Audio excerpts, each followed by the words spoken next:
Hi, everyone. In today's session, what we're going to do is look at and figure out how do you use these Claude skills. So this is something that is fairly new in terms of Claude, but I think the skills part are really important as a part of what we're trying to do and what we're trying to learn. So in my mind, there's basically, you can use the Claude skills, or I guess in a sense, you could create AI agents. So the first thing that we're going to just go in and do is essentially ask Claude, when should we create AI skills and when should we create AI agents? So let's ask it.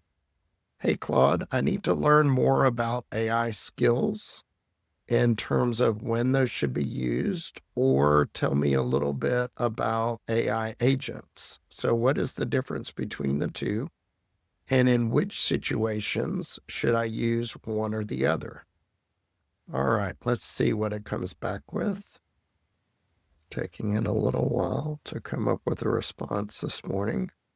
I think for me, as it relates more to software testing, but I guess just things in general, learning when to use certain things and when not to use certain things is pretty important because you want to make sure that you're getting the most efficient operation out of it. All right, it looks like it's got a response here. Skills is packaged as part of procedural knowledge, and agents are essentially the execution. So a really important difference here is the skills don't really run on their own. They're basically instructions, and you're basically triggering those certain skills as a part of activities, so they don't really run on their own. So that's different from the agents who are more operational and run on their own based on commands. So what we're going to look at today, in addition to, is the skill essentially creates a markdown file or a series of requirements that the skill is going to use in order to perform that operation. So I actually went through and did some additional activities, and I've already created a few skills, and then we're going to look at that. So one of the things that I did yesterday was trying to come up with this script writer that would essentially take information and come up with a script in order to produce a YouTube video, for example. Yeah, and then it just references the agents as more executed at runtime from that perspective. Let's go into the skills part. So if you want to click on here, you can basically go into skills, and what we can do is just go into the manage skills part of it. As you can see, I have already created some skills here. I don't know why Claude is not working, but essentially I've created a skill here to make sure that certain activities are performed. So let's look at one of the skills that I created was essentially doing a viral discovery. So I'm trying to find out what certain topics are going viral from that perspective. This is a skill that I created essentially to be able to find different viral things. So that is one. But if we want to actually jump in and actually create a skill, so let's go through here. Let's leverage the Claude bot to create a skill. So I'm going to tell it, create a skill that will help me create a test plan from requirements document. So essentially, you're going to create the skill depending on what information you have, then you're going to trigger that only when you need it to happen, for example. So it's coming up with, I guess it's going to come up with some standards, and it's really going to create that markdown file. And we'll see that markdown file get generated as a part of this activity. So skills essentially are also things that you're going to do over and over again, right? It's not necessarily going to be for a one-time use, but it's going to ask here a series of questions. And so we're going to try to answer. So let's just say we get it from a Word doc as an example. And what should the output be? Let's do the full requirement IDs, auto-generate. Let's do both to keep it simple. We'll just do general purpose. Let's do auto-detect. And I don't have an example, so I just want them to create one for the purposes of this activity in terms of creating the skill. So this is the nice thing that is really beneficial in terms of AI, at least for me. Like it's going to create something off of what it knows. And then you as a software tester or whatever profession you're in can essentially start from a base and then customize it. Obviously, the more you know about the subject and the more you know about the information, then the better the information is going to be. But if you don't know a whole lot about a subject, then this is a good start. But you'll always need to validate and verify what is coming out to make sure that it's correct. So the more knowledgeable you are, then the better information you're going to be able to provide, and then the better output that is going to be received, as an example. All right, so it looks like it's still building the activity here. So we can see it's essentially going to give an input. So we're going to get an input from a Word document in this situation, but it could be Jira. You could import various things. You could make it real sophisticated to where it's pulling from an API, for example, for a particular project. You could create a filter. There's all kind of options here. So it doesn't always have to come from a Word document. And then from an output perspective, you're going to see it's going to basically bundle a test plan, traceability matrix, and even test, right? All these components, especially in terms of traceability, you want to be able to trace back to the requirement. For example, if you find a defect, then you want that traceability to go basically from the requirement into the test case, into the defect. So you have that full traceability to really understand which parts of the features are working, which parts of the features are not working. So traceability in testing is really important. And then it's also going to essentially take from this, build a series of test cases. So let's talk about test cases while we're waiting for this to happen. So what I've noticed so far is AI does a good job of creating a bunch of tests quickly. But a lot of times, especially from what I've seen so far, is it'll generate a ton of unit tests. It may generate some integration tests, but from an end-to-end testing perspective, that's really where it falls short. So these are the areas that you really have to force the AI to essentially give you better information than what is being produced by the models.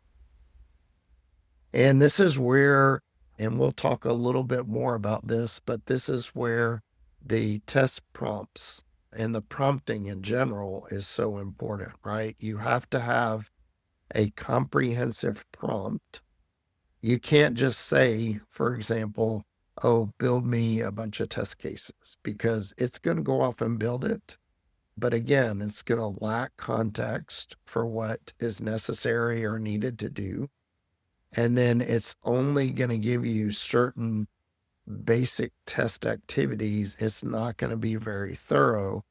So that's why the prompting is really super important as it relates to that.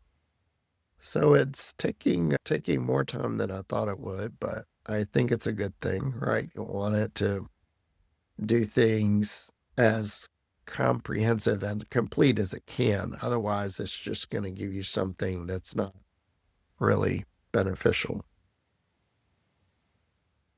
And the other part of this is I would like to see what types of elements are incorporated as a part of the test plan. So, is it going to have performance testing? Is it going to have security testing? Is it going to do all of these kind of other components as it relates to testing? It certainly will have probably the functional tests, it'll have the automated tests, but how detailed is this test plan going to be? Then that's certainly something that will need to be analyzed as a part of this. And then another thing that it's really important to ask it is, before we start this activity, did we miss anything? So perhaps it would have been a better approach to this to actually ask it, hey, do you have any clarifying questions before you start? And so that is something that we definitely should have done. I normally do that before I jump into things, but that should be something that you should ask from that perspective.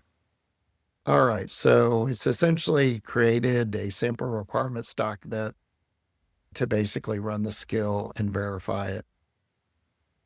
Now it's basically architecting kind of the workflows as a part of this. And then it's starting to identify the requirements, categorize and prioritize. It's doing framework creation. And now it's working on building the deliverables. So it shouldn't be too much longer before it's finished.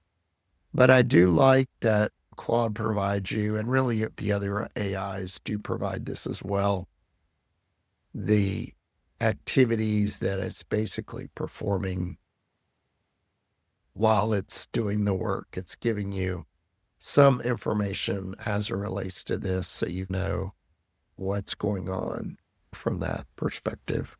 So that information is helpful. So I think as a part of the course that we're building, I really will probably generate additional skills. Definitely, we're building the test plan now.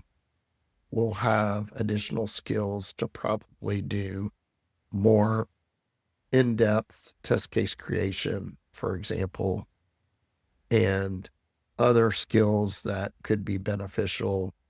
For example, defect analysis. So to me, defect analysis is really important. So we may create a skill to do the defect analysis, come out with reports at the end, being able to generate that. But these skills are, in my mind, really important to build and create, because once you've built it, once you've tweaked it one time, then it's really easy from that perspective to be able to use these skills versus creating a new chat every time, burning through tokens. If you have a standard process or methodology or approach, then it's consistent each and every time. And so it does seem to make sense that skills are the way to go. But a lot of people just really don't know about that. And this is a part of what we're learning and going through this together. All right, so it has generated 58 files. So that's pretty big. And now it's basically going to package the skill. So it's going to put it in that skill.md. All right. Okay, so it's basically got the test plan from the requirements. we essentially can save the skill, and you'll see the skill is over here.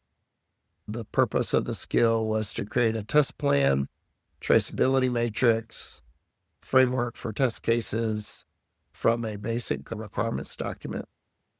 And so here's the high level, creating it from a package.